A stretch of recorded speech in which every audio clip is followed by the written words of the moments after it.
vida, el mundo y el Señor también con nosotros. Así que es una oportunidad para nosotros abrir nuestros corazones, nuestros bolsillos, abrir todo lo que tengamos disponible para ayudar a aquellos que fueron afectados. La semana pasada, en esa progresión sistemática del plan de Dios, empezamos hablando desde el mensaje del Señor en Juan, capítulo 14, capítulo 16, donde queda por enviarnos el Consolador y dice que Él es el que nos va a traer a toda verdad. Y esa progresión sistemática sigue y se convierte en una realidad ya en Hechos, capítulo 1, cuando en versículo 8, el más importante, como decía la semana pasada, dice, cuando reciban el Espíritu Santo, recibiréis poder y me seréis testigos, ¿verdad? En Jerusalén, en Judea, en Samaria y en todos los confines de la tierra, ¿verdad? Así que el Señor haciendo un plan, y ese plan no se rompe. No se rompe. Usted vio los capítulos 8 de la persecución, bueno, el capítulo 6 primero, Esteban, capítulo 7, Esteban, ve el martirio de Esteban, vio cómo muere, y en el capítulo 8 ve que la gente está saliendo para diferentes lugares en dispersión. Eso ayuda al plan de redención, porque donde quiera que se establecieron sinagogas. ¿A dónde fue Pablo primero? Dijimos, a las sinagogas. O sea, si no hubiese sido por ese martirio de Esteban, pues entonces quizás se hubiese retrasado un poco el plan del Señor, pero ya estaba definido desde antes de la fundación de la tierra. Es algo que nosotros no tenemos control.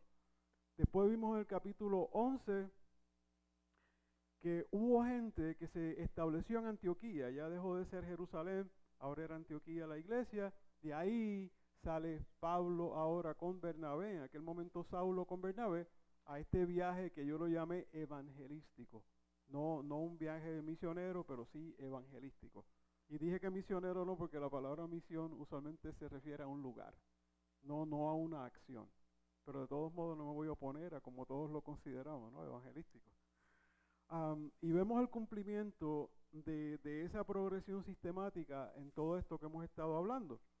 Así que lo llevé rápido sobre esto. El primer mensaje, o sea, donde primero va Saulo con Bernabé con Saulo, es a Chipre, de Chipre Salamina, Salamina a Perge, en Perge se despega entonces Juan, los deja, los abandona, pero llegan a Antioquía de Pisidia y ahí se dice a Pablo, o en aquel momento, en aquel momento todavía, sí, ya Pablo, porque la conversión fue en 13:9, del nombre de Saulo a Pablo, en 13:9, y le dije que era el cognomen, ¿verdad?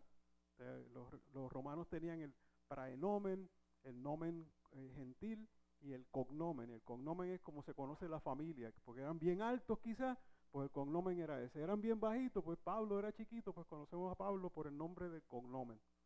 Y había el nomen gentil, que era entonces el nombre de la familia, el nombre de la jerarquía de familia.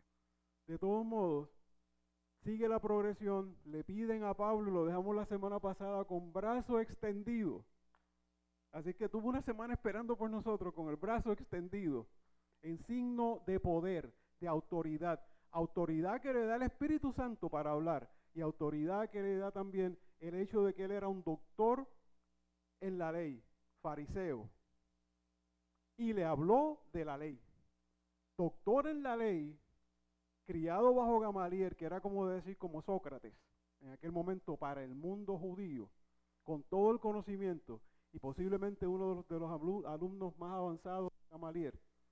Yo me pregunto, ¿qué habría estado pensando Gamaliel cuando, en vez de escuchar a Pablo hablar de la ley como tal, habla de Jesucristo y de la redención?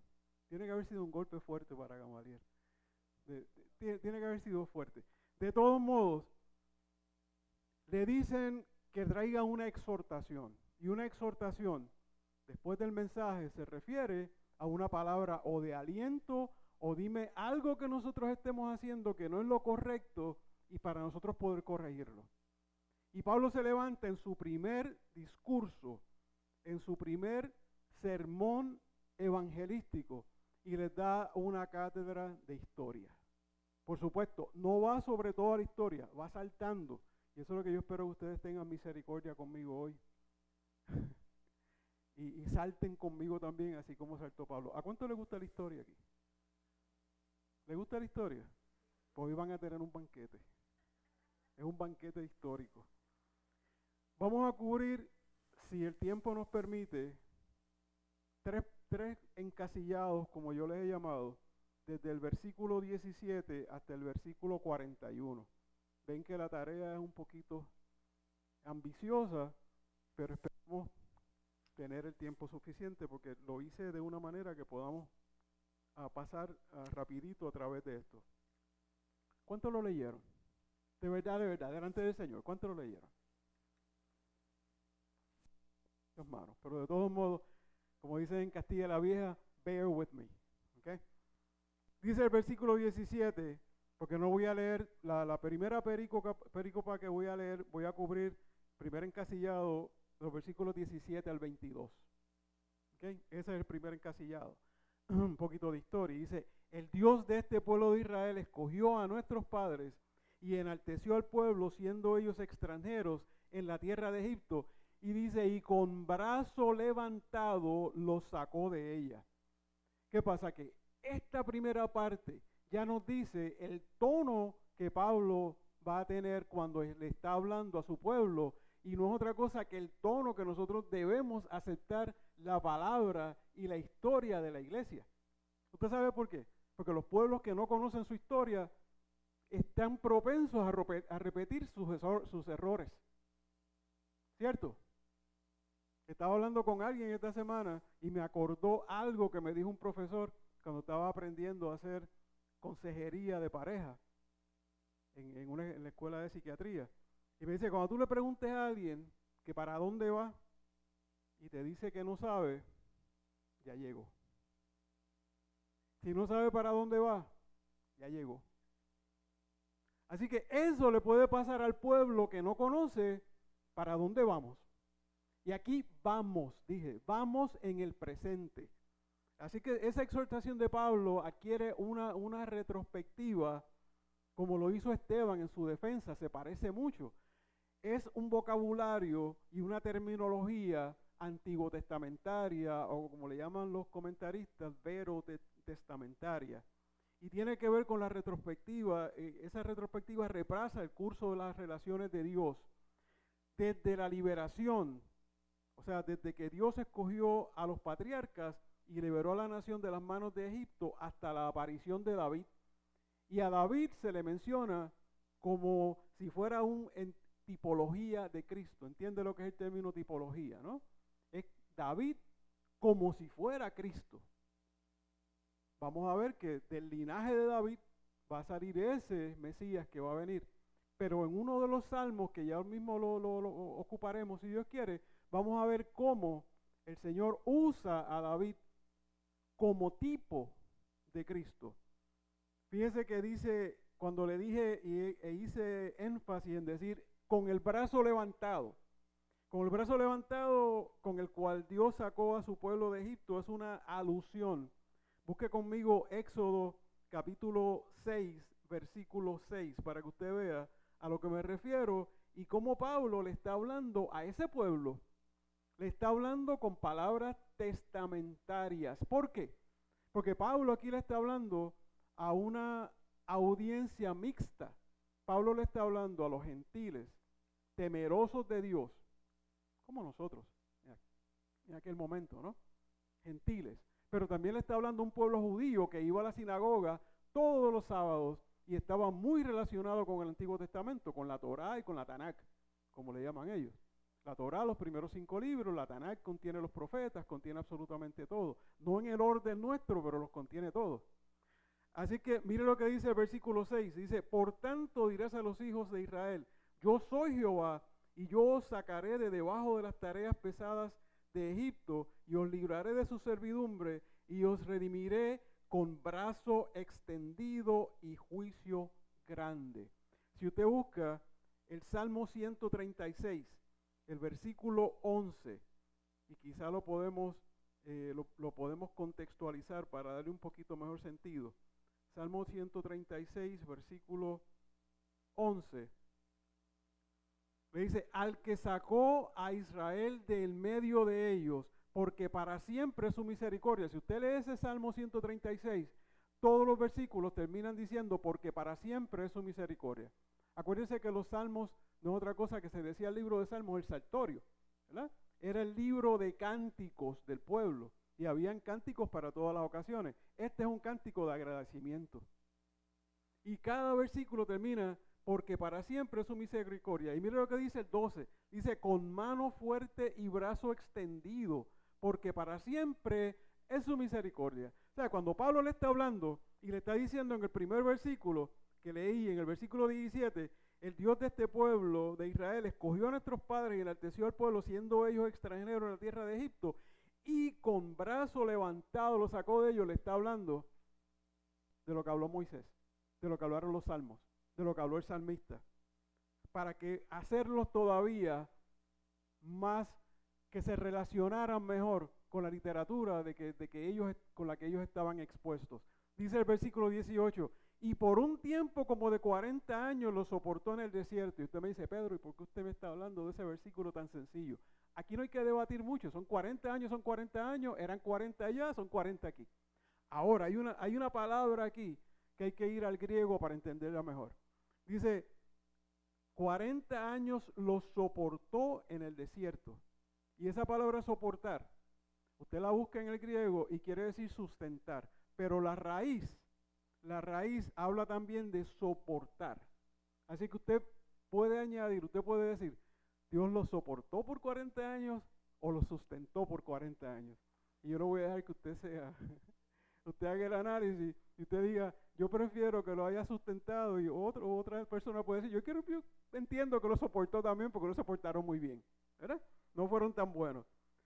El versículo 19 dice, y habiendo destruido 7 naciones, en la tierra de Canaán les dio en herencia su territorio. Y las 7 naciones destruidas en la tierra de Canaán se enumeran en Deuteronomio capítulo 7, versículo 1. Y la terminología aquí es esta. Dice, es el Eteo, el Gergeseo, el Amorreo, el Cananeo, el Fereceo, el Heveo y el Jebuseo. Y mire cómo termina esa perícopa, esa porción. Dice, 7 naciones mayores y más poderosas que ustedes. ¿Usted sabe la aplicación que tiene eso para nosotros? Que Dios es más grande que cualquier cosa. La asignación que Dios le pueda dar a usted no depende de cuán grande es el enemigo. Lo que depende es del poder de Dios. Por eso me entusiasma cuando uno lee David y decía David, Señor, iré a la batalla. Sí, ¿ves?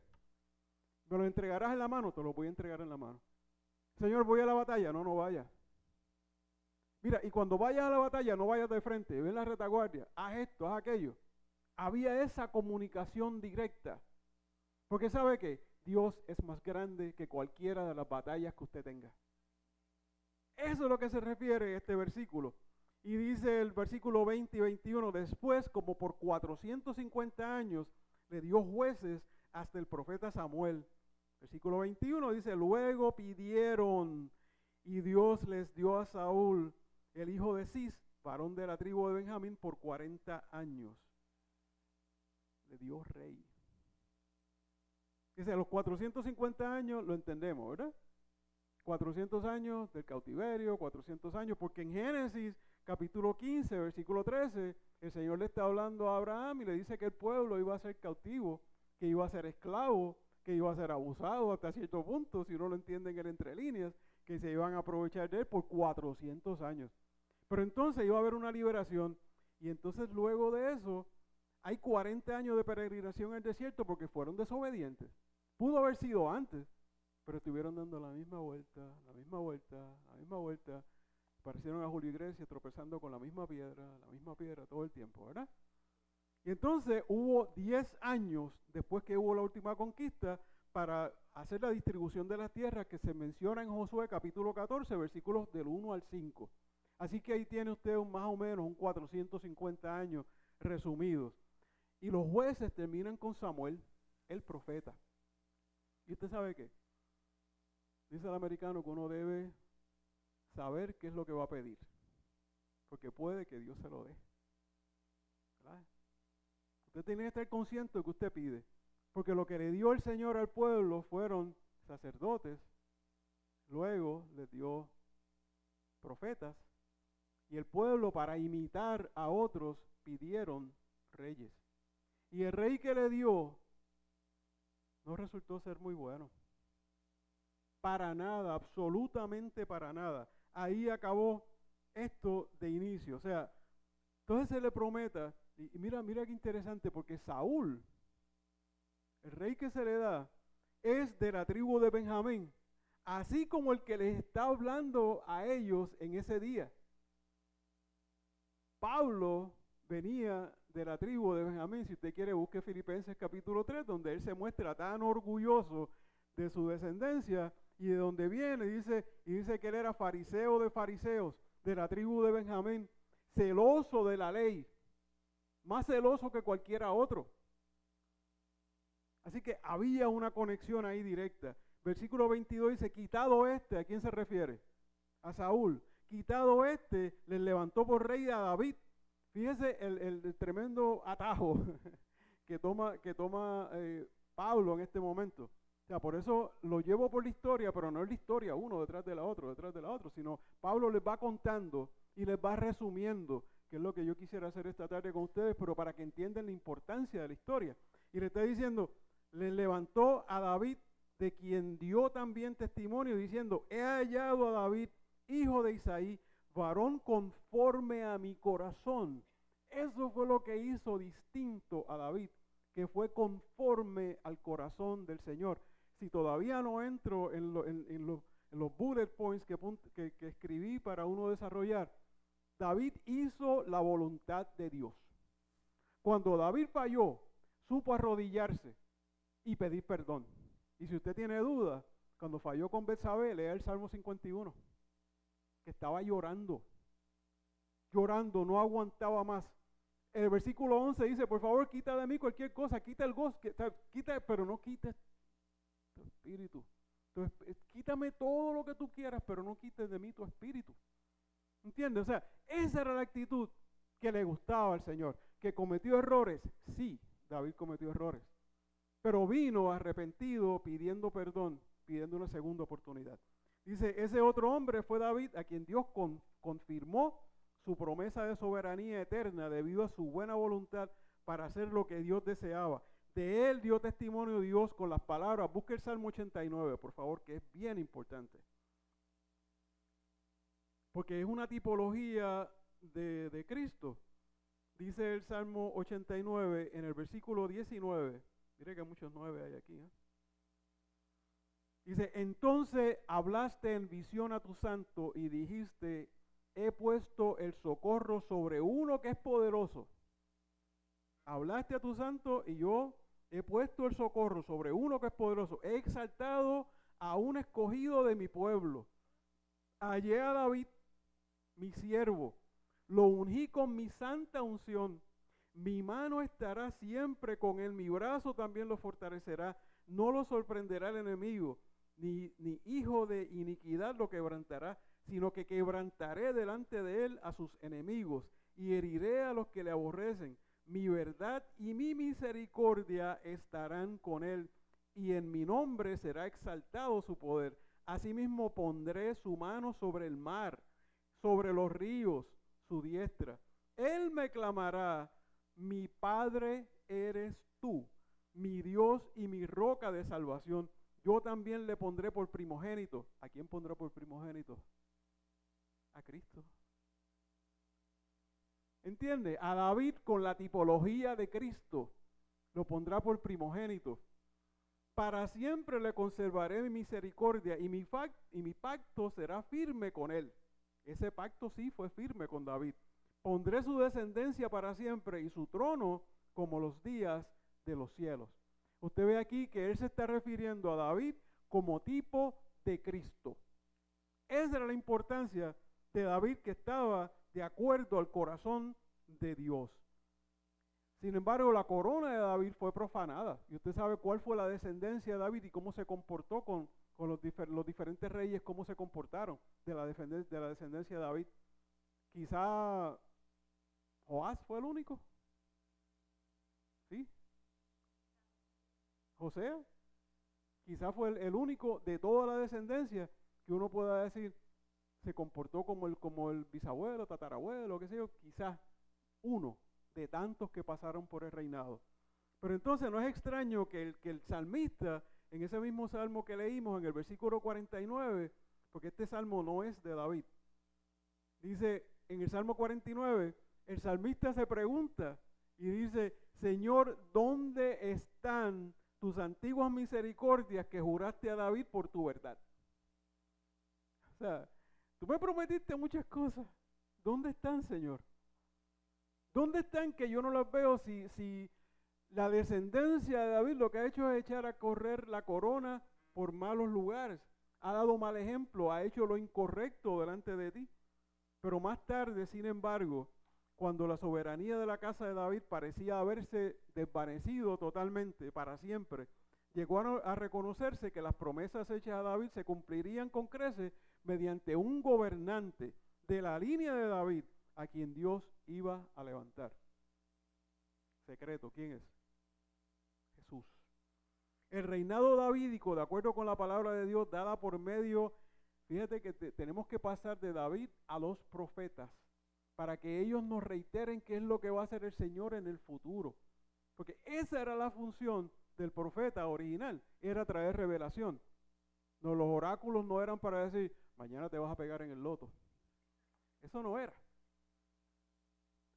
Ni tienes que matar 5 gallinas. No, eso no era.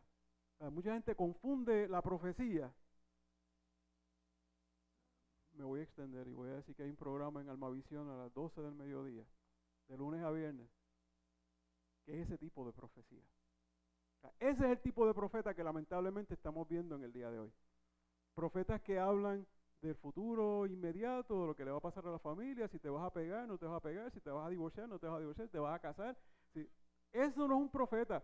Profeta es usted cuando habla con su compañero sobre la revelación de Dios que está en las Escrituras. Usted se convierte en profeta. Esa es la profecía que nosotros tenemos porque la revelación se cerró. Cuando la revelación se cierra, usted tiene la profecía en su mano.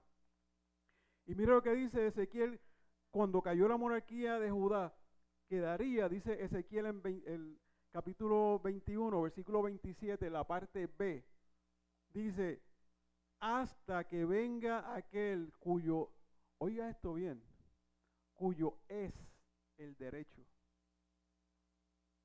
No está diciendo que él tiene derecho.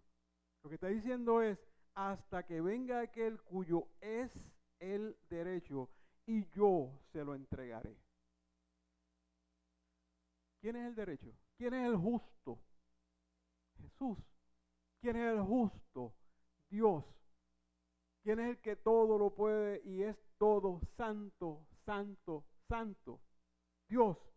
Y entonces, este gobernante venidero habría de ser un David nuevo y más grande, y el carácter de su gobierno lo expresaba su nombre, que dijo Jeremías, primero fue Ezequiel, ahora es Jeremías, que dice, sería Jehová nuestra justicia.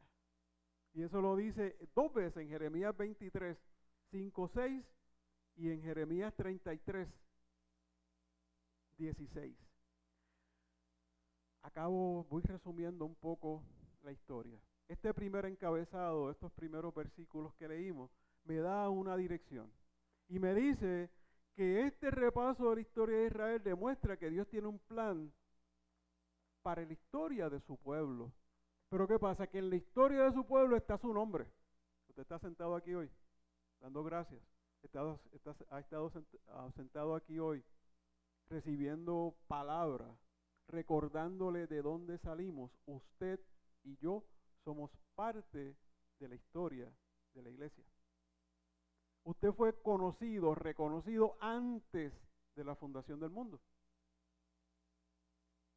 No quiero entrar en Romanos 8:29, pero si uno puede decir que usted fue, que el Señor lo conoció desde antes y que lo escogió y lo predestinó, y si lo predestinó lo llamó, y si lo llamó también entonces eventualmente lo va a justificar, y eventualmente, y Pablo habla como si ya hubiese ocurrido, no tan solo lo justificó, sino también ¿qué más?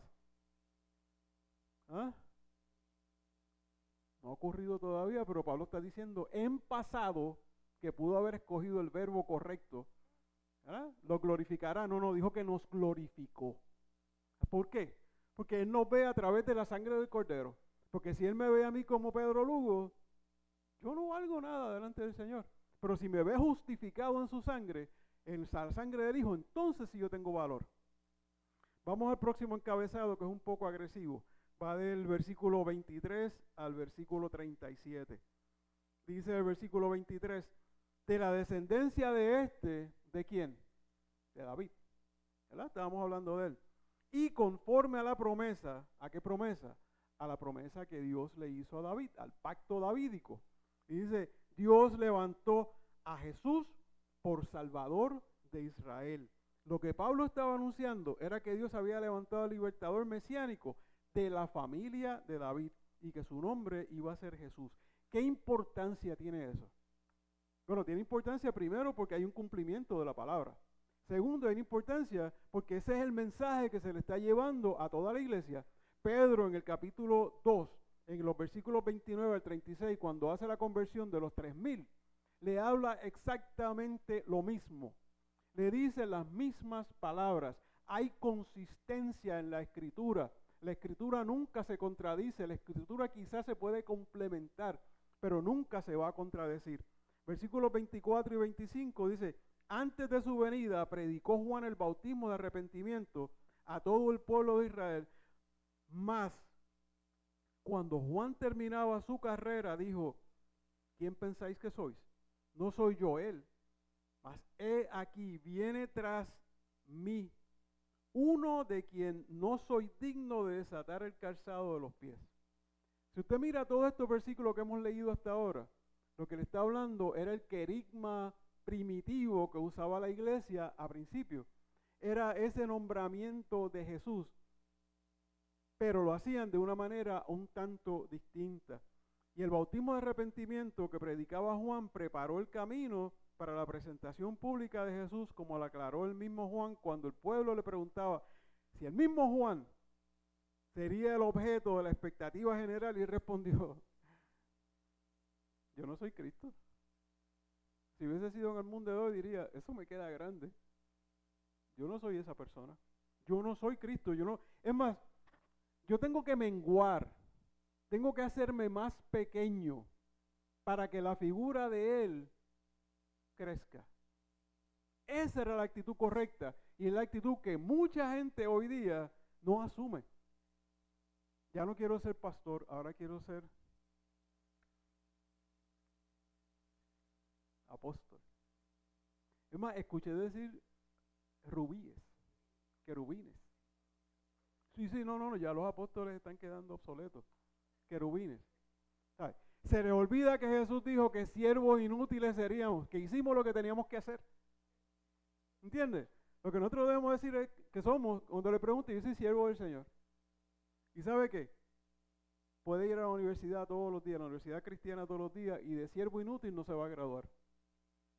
Va a pasar toda su vida como siervo inútil, haciendo lo que uno tiene que hacer.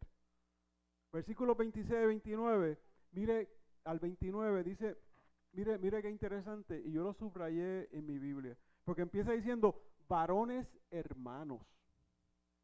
Qué amor, qué cariño para un pueblo que yo no conozco, como el primer día que yo vine aquí, que no conocía a ninguno de ustedes, pero uno se identifica en el nombre de Jesús como el mismo pueblo, somos del mismo lugar, pertenecemos, tenemos la misma ciudadanía. Usted saca su pasaporte cristiano y es igual al mío.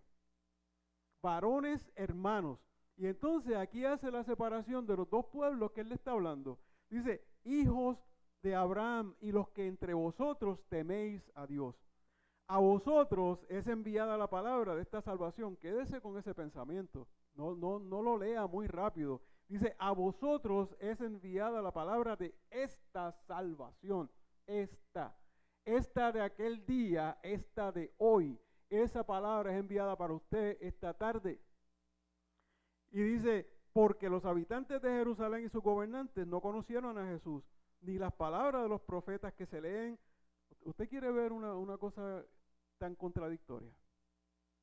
Dice, ni las palabras de los profetas que se leen todos los días de reposo las cumplieron al condenarle. O sea, está yendo a la sinagoga y la pregunta es, ¿para qué? ¿Qué entendiste?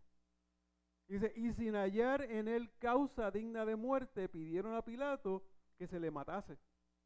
Y habiendo cumplido todas las cosas que de él estaban escritas, quitándolo del madero, lo pusieron al sepulcro. Yo le dije a ustedes, dice a vosotros. Y yo diría que esa escritura dice a nosotros, dijo Pablo. Para nosotros es esta palabra de vida, esta palabra de salvación. Luego continúa relatando la muerte de Jesús, la muerte de su libertador. Y el pueblo de Jerusalén y sus dirigentes, usted sabe que no entendieron el mensaje.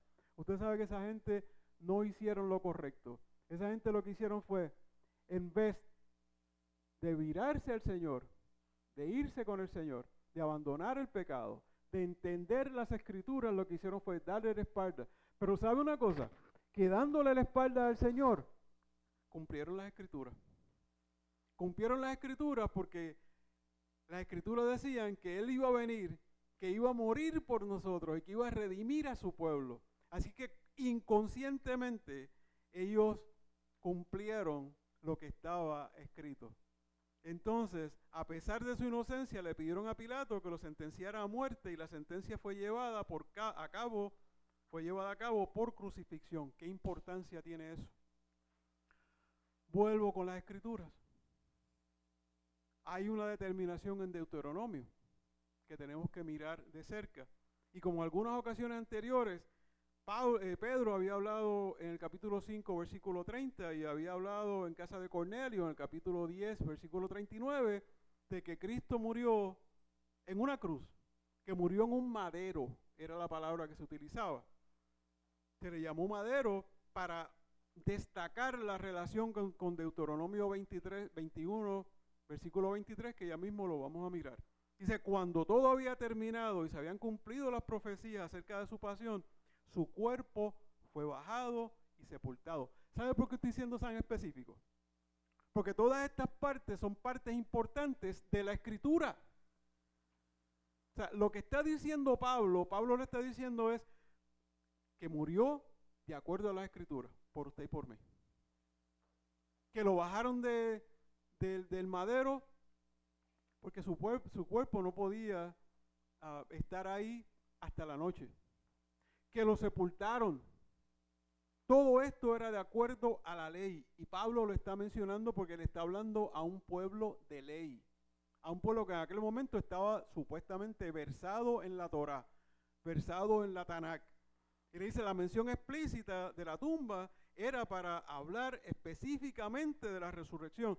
Dice el mismo Pablo en el capítulo 1 de la carta de los Corintios, capítulo 15, primera de Corintios capítulo 15, que si no hay resurrección, vana es nuestra fe. O sea, si no hay resurrección, nosotros estamos aquí sentados perdiendo el tiempo. Porque nuestra victoria está en la resurrección de Cristo.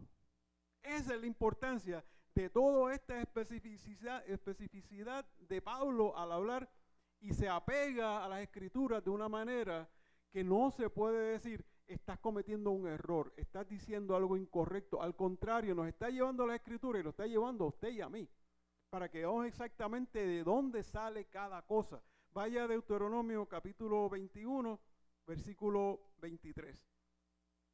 Deuteronomio 21, versículo 23. Para que usted vea que Pablo estaba pegado, o sea, esto es como aquellos predicadores y comentaristas bíblicos que usted ve, un John MacArthur y otra gente que le cita la Biblia a uno de memoria. A mí me encanta escuchar a un viejito español, a Evis Carballosa, y el hombre viene a predicar usualmente sin una Biblia, y puede predicar 2 horas, y le habla en griego, le habla en hebreo, y le dice absolutamente todos los versículos, palabra por palabra por palabra. Pablo hace lo mismo. Pablo le está dictando lo que era la Torá y le está recordando lo que ellos leyeron que no entendieron. Y mira lo que dice, no dejaréis que su cuerpo pase la noche sobre el madero. Sin falta lo enterrarás el mismo día, porque maldito por Dios es el colgado. Y no contaminarás tu tierra que Jehová tu Dios te da por heredad. O sea, ¿por qué fue específico? Porque se cumplió la ley en la muerte de Cristo. Se cumplió la ley en la salvación para su pueblo. Versículo 30 y 31 dice, y aquí yo me quedé como medio entusiasmado. Es increíble, cuando uno lee las cosas tantas veces y con toda modestia y humildad, una clase de esta yo la di de Hechos y le he dado algunas 3, 4 veces. Sin embargo, uno lee los pasajes y el Señor le habla a uno de diferentes maneras todos los días. Y cuando leí esto que dice, mas Dios le levantó, mira qué tontería, perdóname Señor, mas Dios le levantó los muertos, versículo 31, y él se apareció durante muchos días a los que habían subido juntamente con él de Galilea a Jerusalén, los cuales ahora son sus testigos ante el pueblo. Y esa conjunción más, esa conjunción como que me entusiasmó por un lado y me hizo temblar por el otro. Porque usted puede decir, más Dios me salvó, más Dios me sacó del lodo cenagoso, más Dios me libertó del huracán, más Dios me provee todos los días. Es una conjunción que lo que hace es una contraposición con otro pensamiento. Para eso es que se usa esa conjunción. Es como una contraposición con lo que voy a decir después. Entonces dice, el hombre hizo todo lo que pudo, incluyendo, quiso matar a Jesús, matar a Dios. ¿Se podrá eso? No pudieron, ¿verdad? Mas Dios fue más grande que el pecado y la rebelión del hombre, y Jesús lo levantó de la tumba, triunfando sobre el pecado, triunfando sobre la muerte. Me voy a disparar aquí 2 más Dios adicionales. Mas Dios invirtió el juicio, uno adicional, mas Dios invirtió el juicio de los hombres. Y esto aquí resuena otra vez la constante nota de triunfo que hizo la predicación apostólica, algo de tanto gozo. Porque cuando el hombre se propone una cosa, Dios en su soberanía hace como Él quiere. Eso lo hizo en esta semana con nosotros. En esta semana, más Dios nos libró del huracán. Ya, podemos utilizar esa conjunción ahí también. Y podemos decir, Él nos libró a nosotros del huracán. Dentro de su soberanía y su voluntad absoluta. Fort Myers, deeply sorry. ¿Es malo el Señor, como dije al principio? No, no es malo. Él tiene un plan. Yo lo enumeré aquí, o sea, lo nombré aquí la semana pasada como un plan progresivo. Todo está dentro del plan del Señor. Todos estamos dentro del plan del Señor. Dice el versículo 33, 32 y 33. Y nosotros también os anunciamos, fíjate qué habilidad tiene Pablo. Pablo tiene la habilidad de darnos una historia, de llevarnos al Antiguo Testamento, de irnos verotestamentario, como se dicen los comentaristas. Vamos desde el Antiguo Testamento, pero nos va trayendo. Diría Oseas que nos trae con cuerdas de amor, nos trae suavecito, pero nos trae a la palabra de hoy. Poco a poco, todavía no, pero nos va trayendo ya. Mira cómo empieza diciendo en el versículo 32. Y nosotros también os anunciamos el evangelio de aquella promesa hecha a nuestros padres. ¿Te acordé lo que pasó? Aquello fue con nuestros padres. Yo te quiero hablar a ti hoy.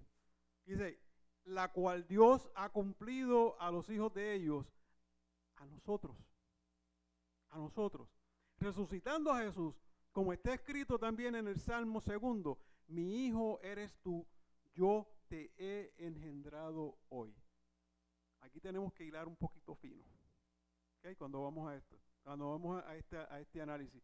Porque quizá este es el mensaje más precioso que Pablo está presentando en este momento. O sea, te hablé de la historia, te dije de dónde salimos, te dije quiénes somos, Te dije los errores que cometimos. Te dije por qué Jesús tuvo que venir a la tierra.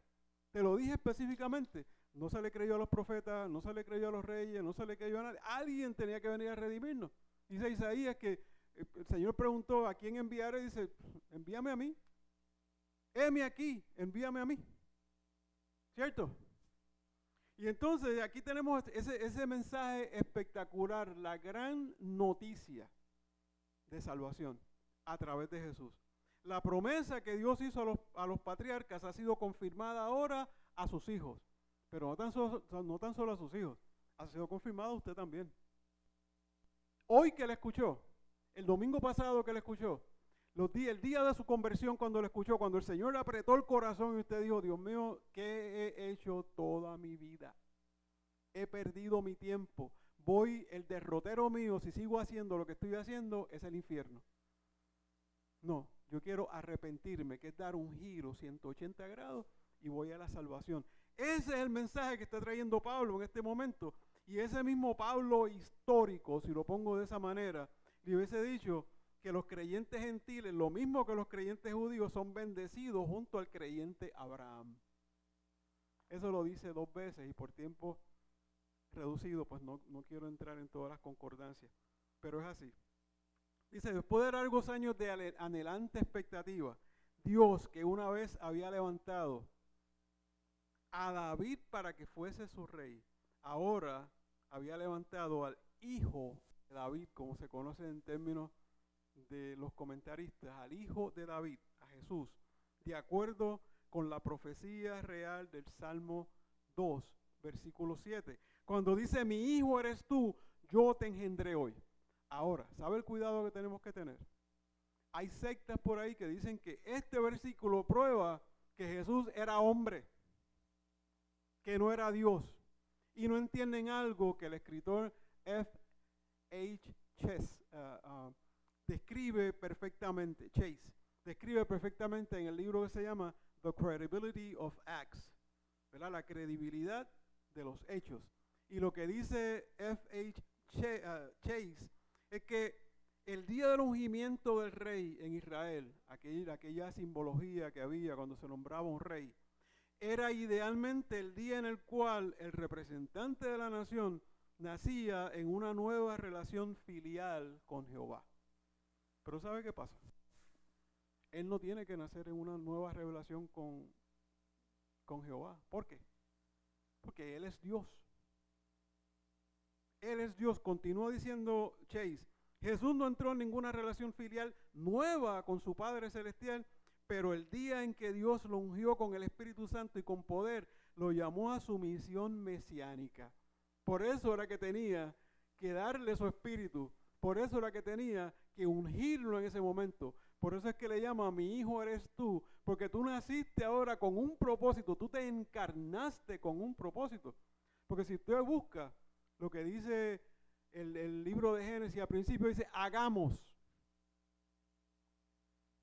Hagamos es mucha gente. Hagamos no es una sola persona. O sea, hagamos quiere decir que estaba el Padre, el Hijo y el Espíritu Santo. Cuando usted va a Juan, capítulo 1, en aquello que se le llama el prólogo de Juan, en Juan capítulo 1, versículo 1, lo primero que le dice es, en el principio era el verbo y el verbo era Dios y el verbo, dice, el verbo era Dios y el verbo estaba con Dios, ¿no? O sea, yo estoy aquí y yo soy la acción de Dios. Yo soy esa parte que hago cosas. Él estaba aquí desde el principio. En el principio era el verbo y el verbo era con Dios y el verbo era Dios.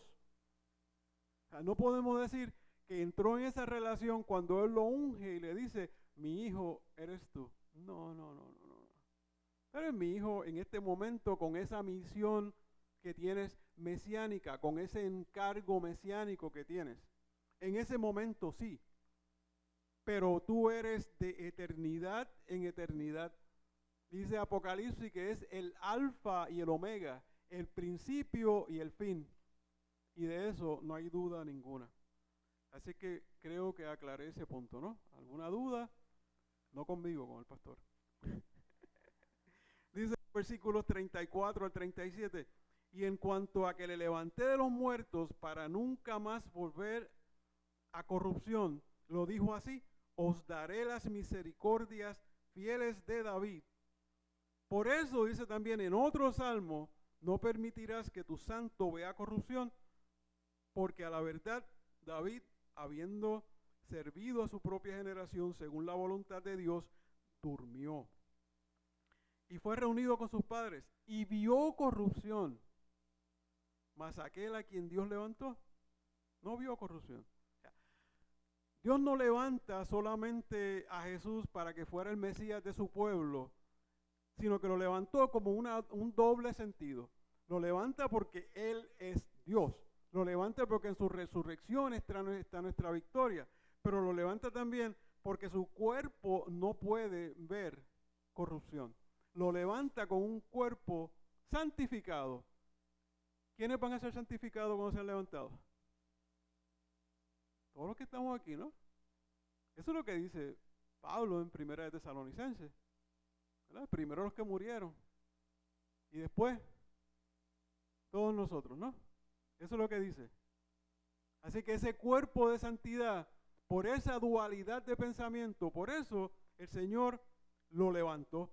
Las promesas hechas a David, importante, y su posteridad no podrían haberse cumplido aparte de la resurrección. O sea, no puedo separar la promesa con la resurrección del Mesías crucificado. Siglos después de que las promesas le fueran dadas al propio David, Dios las renovó en tiempos de la restauración después del exilio, al asegurar a su pueblo que todavía les daría las señales prometidas en su pacto eterno. Le daría las misericordias firmes a David. Lo dice Isaías en el capítulo 55, en el versículo 3. O sea, nos recuerda, nos sigue recordando historia.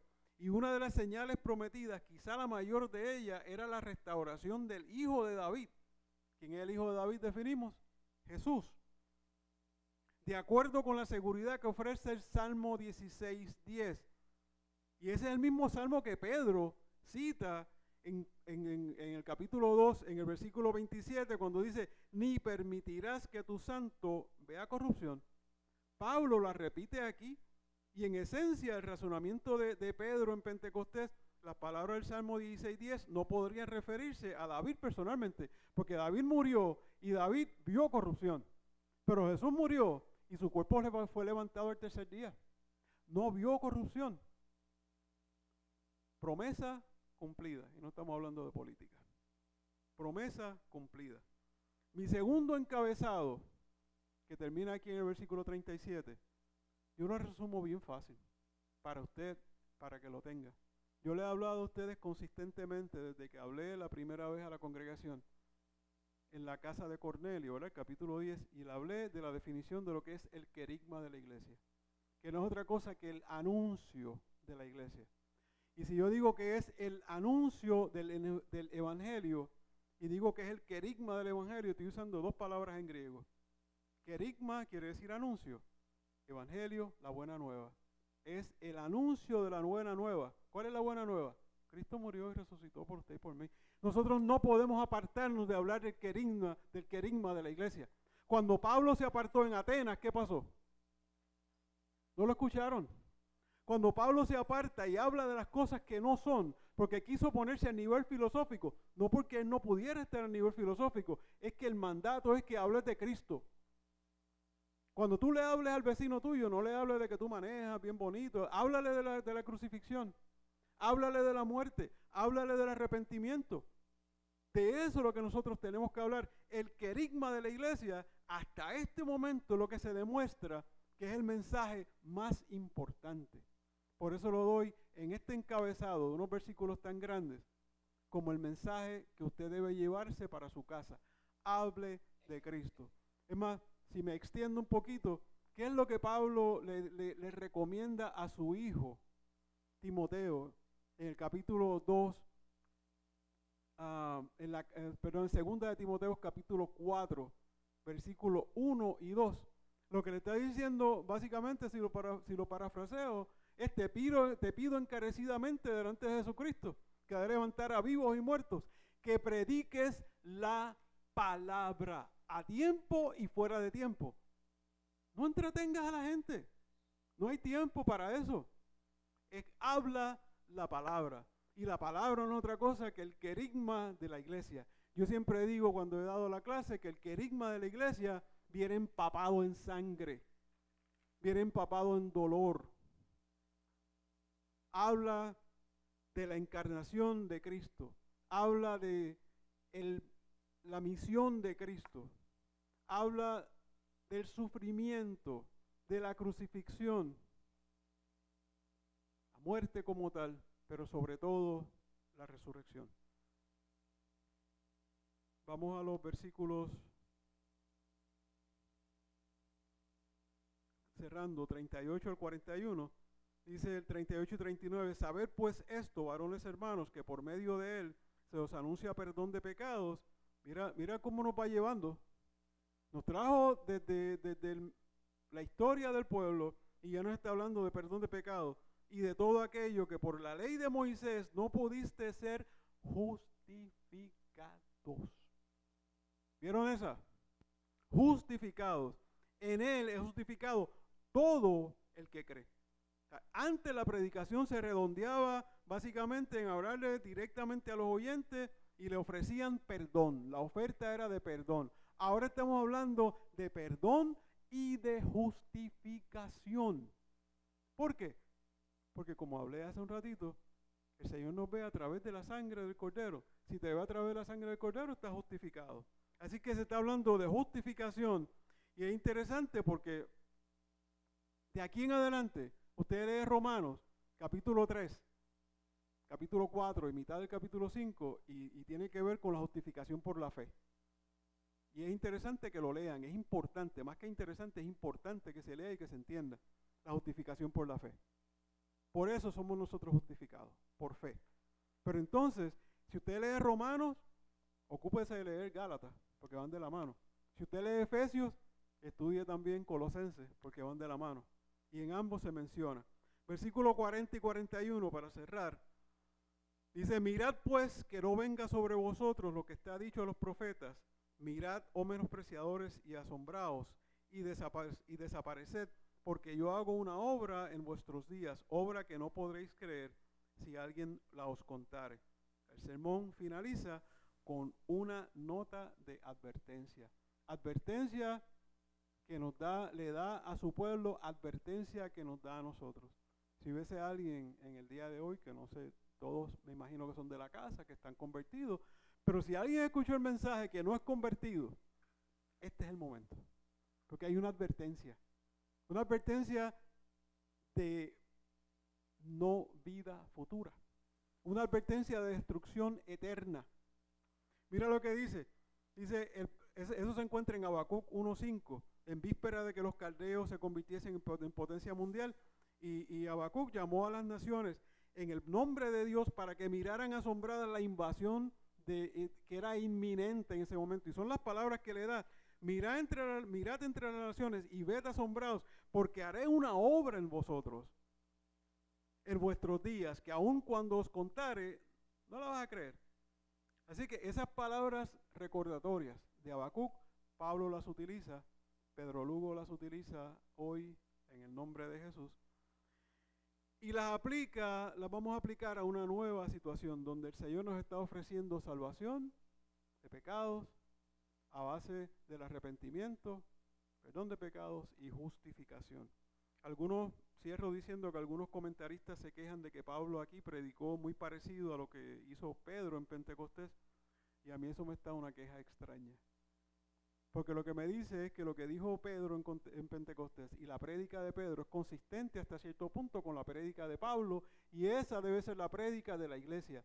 No nos debemos despegar del querigma de la iglesia, no debemos despegar de la muerte y la resurrección de Cristo, porque esa es nuestra victoria.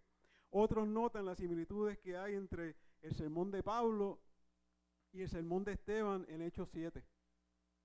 ¿Y sabe qué pasa? Que yo creo que hasta cierto punto Pablo se acordaba, la parte de atrás de su cerebro, de cuando él tenía la ropa de Esteban y lo estaban apedreando, y esas últimas palabras, perdónalos porque no saben lo que hacen. Y todo lo que dijo Esteban y toda la historia. Por eso quizás hay algo que se parece entre un mensaje y otro mensaje. El tercer encabezado, que para finalizar le digo: por el arrepentimiento de nuestros pecados y la fe en Cristo se nos ofrece perdón de nuestros pecados y la justificación delante del Padre. Así que espero que la historia no haya sido tan fuerte en esta tarde y que podamos ubicarnos dentro de esa historia, conociendo que el que no sabe de su historia está propenso a cometer los mismos errores. Nos ponemos de pie un momento.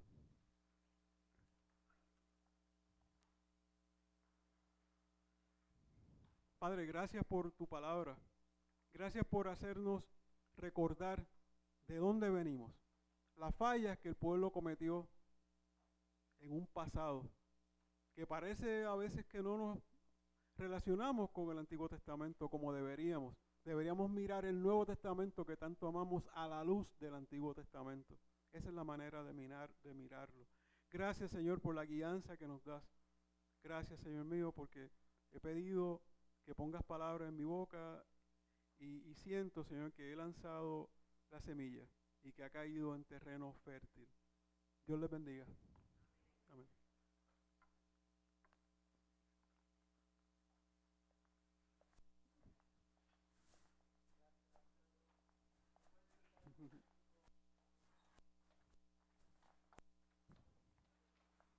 Y es